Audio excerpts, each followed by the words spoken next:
Sometimes, the most dangerous people aren't the ones chasing you. They're the ones standing quietly between two sides, taking blame, taking money, taking silence, so others don't have to bleed. For years, James believed Phat was a traitor, a man who chose money over loyalty, who played both sides and walked away clean. But tonight, the truth finally steps out of the shadows.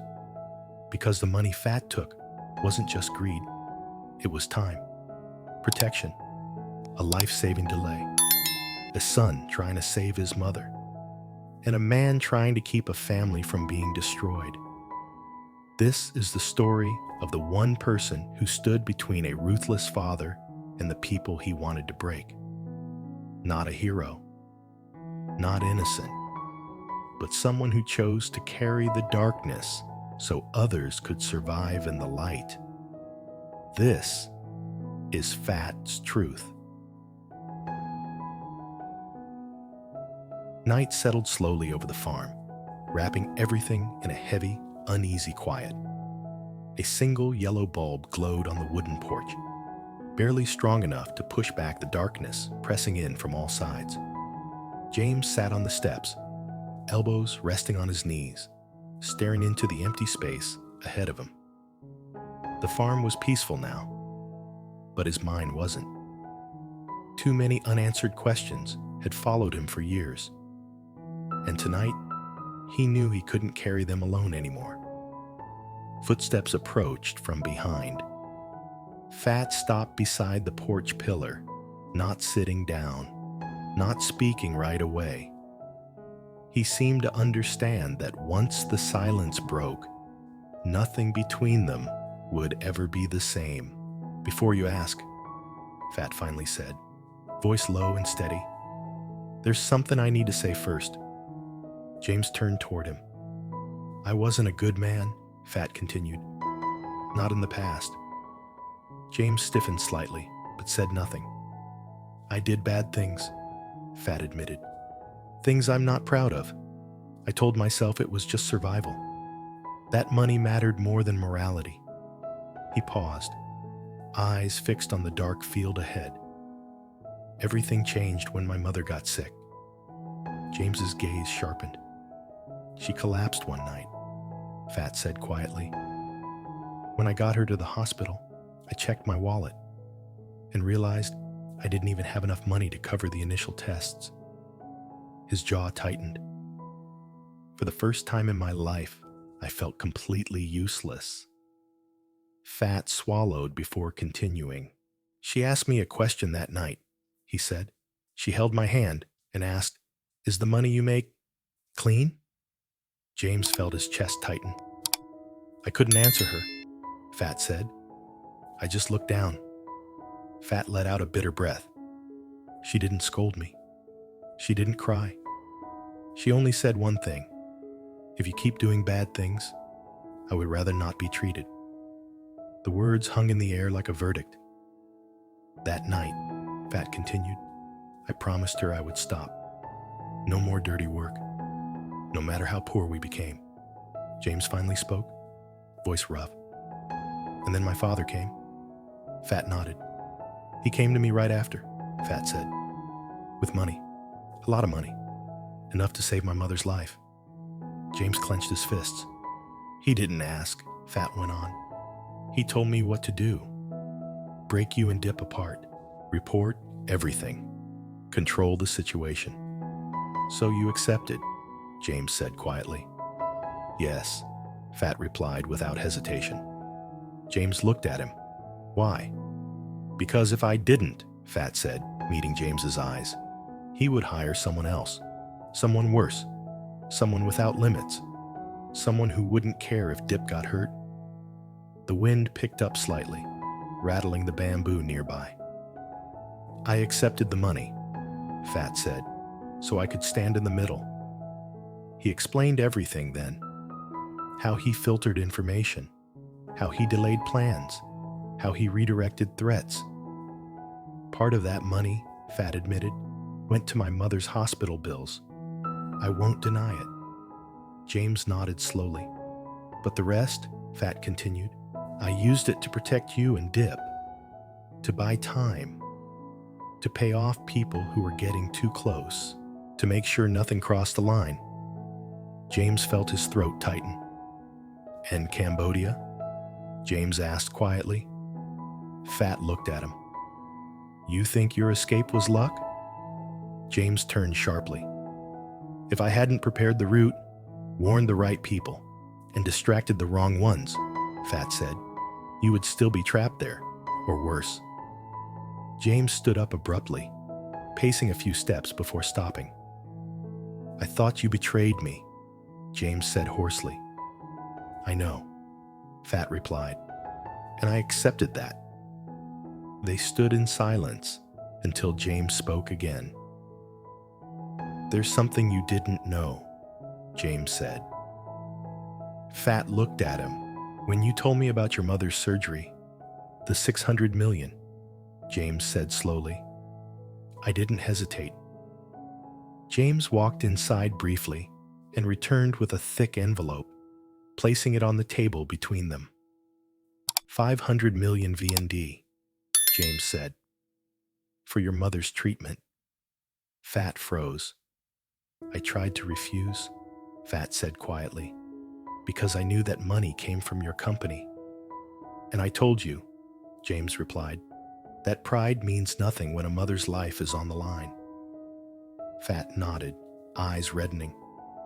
That money, Fat said, completed the surgery fund. Without it, she wouldn't have made it to the operating room. Silence swallowed them again. You see now?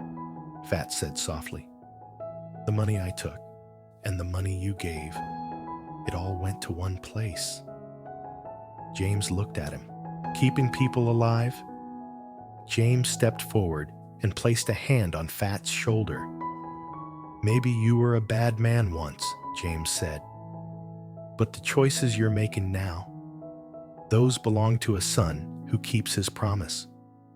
The porch light flickered slightly in the wind. Neither man spoke, but both understood the truth clearly now. This wasn't betrayal. It was sacrifice. And the fight was far from over. After that night, James no longer looked at Fat the same way. For years, he had believed Fat stood on the wrong side, someone who took money, played both ends, and sold loyalty to the highest bidder. But now, every memory began to shift, rearranging itself into a different shape. The silence, the delays, the near misses that never became tragedies. They were not accidents. They were choices. Early the next morning, James asked Fat to meet him at a small roadside cafe far from the farm. The place was quiet, forgotten by most people. The kind of spot where no one listened too closely. They sat facing each other, cups of untouched coffee cooling between them. I thought a lot about what you said, James began. About your mother, about the promise you made. Fat lowered his gaze. I don't expect forgiveness. James shook his head. That's not what this is about. Fat looked up. You stood between my father and the people he wanted to destroy. James continued. You knew if you stepped away, someone worse would take your place. Fat let out a slow breath. Yes. And you stayed, James said, even knowing you'd be blamed for it. Fat gave a faint, tired smile. Someone had to. James leaned back. From now on, you don't carry this alone. Fat stiffened slightly. James, I mean it, James said firmly. No more doing everything in the dark by yourself. Whatever you hear from my father, whatever pressure he puts on you, we deal with it together. Fat studied him carefully. You understand what that means? It means risk, James replied. But I'm done running. That was when Fat realized something important. James had changed too. A few days later, Fat received another call. The name on the screen made his jaw tighten. James's father. "Report," the man said coldly the moment Phat answered. "How close are James and that woman now?" Phat kept his voice steady. "They're struggling. Financial pressure, emotional distance." A pause. "Good," the voice replied. "Don't let them breathe. If James stabilizes, he becomes dangerous." Phat ended the call without another word. That night, he sat alone in his car outside the hospital.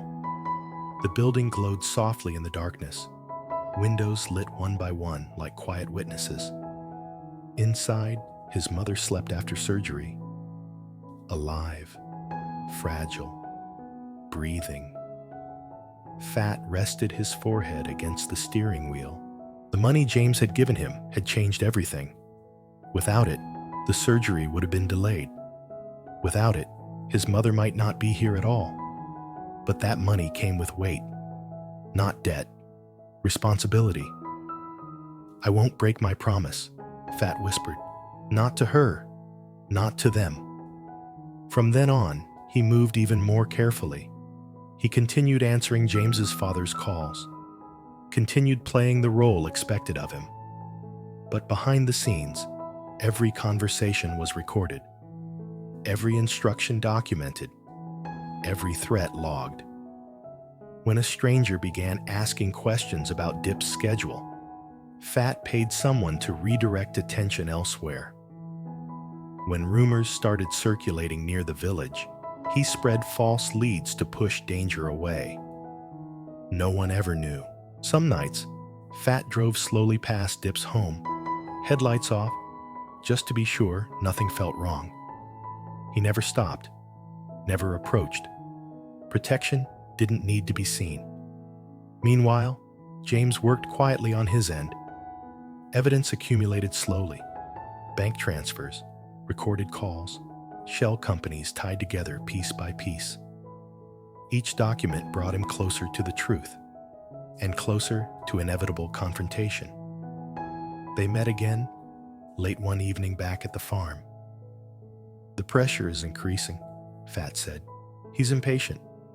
James nodded. "That means he's nervous." Phat hesitated. "When this comes out, I'll be exposed too." James looked at him steadily. "You knew that from the beginning." "Yes," Phat said. "But knowing it and facing it are different things." James stepped closer. "If you hadn't stayed in the middle, Diep would have been hurt long ago. I won't let your role be erased." Phat exhaled. "I don't need credit." "I know," James said, "but you deserve truth." Phat was silent for a moment. "You know," he said quietly, "I used to believe people like me didn't get second chances."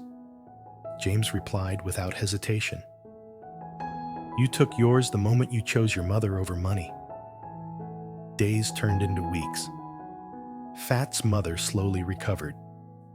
Each time he visited her, she smiled gently, unaware of the battle still being fought outside her hospital room. "Are you tired from work?" she asked one afternoon. Phat smiled back. "No, Mom. I'm doing honest work now." And for the first time, he didn't feel like he was lying. One night, James stood alone on the farm, looking at the bamboo fence now fully built. Strong, simple, honest. His phone vibrated. A message from Phat. "He's making a move. I've recorded everything." James typed back, "Good. We're ready." James looked up at the sky. Clouds drifted slowly, revealing a few faint stars. For the first time, he didn't feel trapped between fear and guilt. He had allies now, not perfect men, not clean histories, but men who chose to stand where it mattered most, in the shadows, so others could survive in the light. For years, James believed Phat had betrayed him. A man who took money, played both sides, and sold loyalty to survive. But the truth is far more complicated. When Fatty's mother fell critically ill, he was forced to face a choice no son should ever have to make: morality or her life. James's father offered him money, not as help, but as control. And Phat accepted, not to destroy James and Diep, but to stand in the middle. Behind the scenes, Phat filtered information, delayed plans, redirected threats, and prepared James's escape from Cambodia. Part of the money saved his mother. The rest bought time and protection. He carried blame in silence so others wouldn't bleed. Phat was never a hero. He wasn't innocent, but he chose sacrifice over cruelty. And that choice kept a family alive.